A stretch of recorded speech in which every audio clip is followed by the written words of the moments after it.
Hai kamu sensi berkenan berkenan dengan berkumpul dan hai kamu tersebut paket beda masuk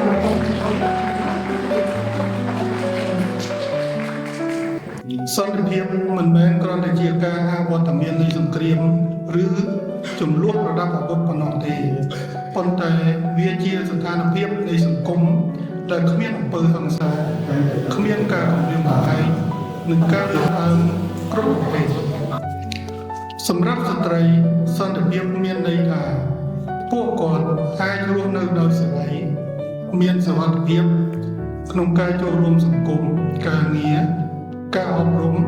ដោយមិនខ្លាចប្រឈមមុខនឹងការបៀតបៀនឬការរំលោភបំពានពីសំណាក់ខាងក្រៅឡើយចំណែកឯសន្តិសុខសម្រាប់ស្ត្រីនិងគ្រួសារវិញគឺជាការធានាឲ្យពួកគាត់មានសុវត្ថិភាពផ្នែករូបវន្តសេដ្ឋកិច្ចសង្គមនិងផ្លូវចិត្តសរុបមកទិវាសិទ្ធិនារីគឺជាតែមានប្រធានបទសន្តិភាពនិងសន្តិសុខសម្រាប់ស្ត្រីនិងគ្រួសារបានធ្វើឲ្យយើងកាន់តែយល់ច្បាស់ថាការលើកកម្ពស់ជីវភាពស្ត្រីនិងគ្រួសារគឺជាកិច្ចការដែលទាមទារការយកចិត្តទុកដាក់និងកិច្ចសហប្រតិបត្តិការពីគ្រប់ទិសទីខ្ញុំសង្ឃឹមថាថ្ងៃអនាគតស្ត្រីគ្រប់រូបនឹងអាចរស់នៅក្នុងបរិយាកាសប្រកបដោយសន្តិភាពសន្តិសុខដែលជាមូលដ្ឋានគ្រឹះដ៏រឹងមាំសម្រាប់ការកសាងគ្រួសារមានសុភមង្គលនិងសង្គមរីកចម្រើនប្រកបដោយជីវភាពជំរាបពុកហើយតាមរយៈទាវ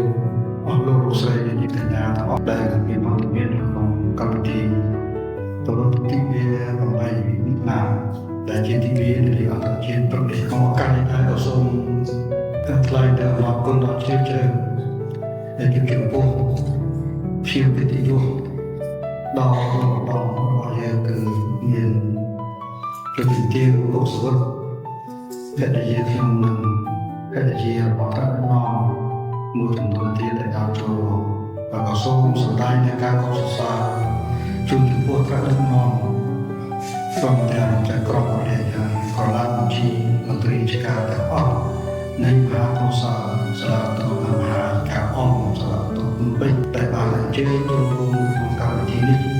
ដែលធ្វើឲ្យកម្មវិធីរបស់យើងនាពេលនេះមានភាពអត្ថកថងគួរជាទីមោទនភាពក្នុងឱកាសនេះដើម្បីសម្ដែងនូវការក្រាបអរគុណដល់ស្ដេចខ្ញុំពិតស្ដេច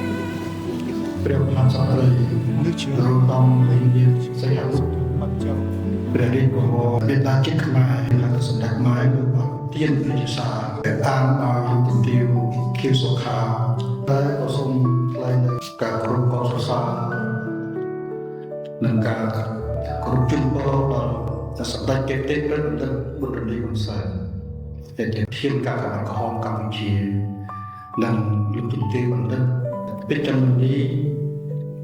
នឹងសូមគោរពជូនពរលោកជំទាវកេតិព្រឹទ្ធបណ្ឌិតនិងលោកជំទាវបណ្ឌិតជាសុខភាពល្អបរិបូរណ៍កម្លាំងខ្លាំងក្លាប្រាជ្ញាជ្រាបជ្រៅនិងទទួលបានជោគជ័យគ្រប់ភារកិច្ចថ្ងៃនេះយើងជួបជុំគ្នានៅក្នុងខួបលើកទី15នៃទីវានារីអន្តរជាតិបន្តិចទៅយើងក៏ធ្វើជារៀងរាល់ឆ្នាំការជួបជុំគ្នានេះគឺយើងធ្វើដើម្បីរំលឹកដល់ទាំងបរិបទទាំងស្ត្រីគឺយើងរំលឹកទៅដល់គុណទុកអាការៈដ៏ធំធេងរបស់ស្ត្រីនៅទូទាំងពិភពលោក